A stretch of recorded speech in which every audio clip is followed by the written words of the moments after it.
So in my last pain video, I told you about the time that I fell off my scooter, and that time I did not have to go to the hospital or the doctor. I just kind of sat there and took it. And trust me, I would much rather have done that in this story than no.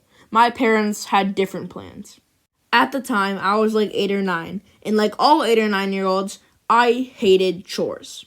So imagine this. You're chilling on the couch playing some Zelda, and then, all of a sudden, your parents tell you to take out the garbage. I was still mad that I had to take out the garbage when I was going to close the door.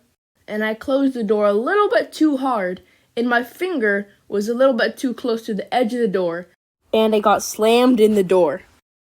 Ow. Not the bonus finger, the nail.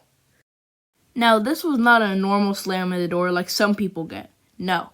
This was a bad slam. My finger looked like an eggplant.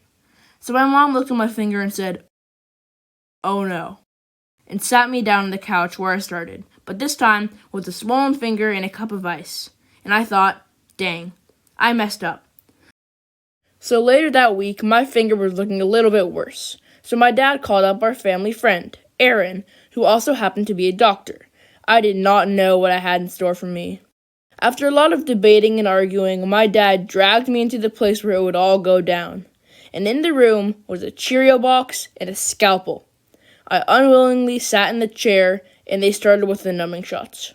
They weren't that bad, but they were bad enough to make the adrenaline start pumping. And meanwhile, behind that box of Cheerios, there was a complete hell. Oh God! Oh God! I yield! I yield! Meanwhile, I was learning that Cheerios had 2 grams of sugar. So, after a long 10 minutes of sitting in that chair, looking at the Cheerio box facts, I was done. Finally. I looked at my finger, and it looked like a deflated balloon. Fun fact before the video ends. A few days after that happened, the nail on my finger fell off in our guest bed, and we still don't know where it is to this day. Thanks for watching, and remember, keep your socks dry.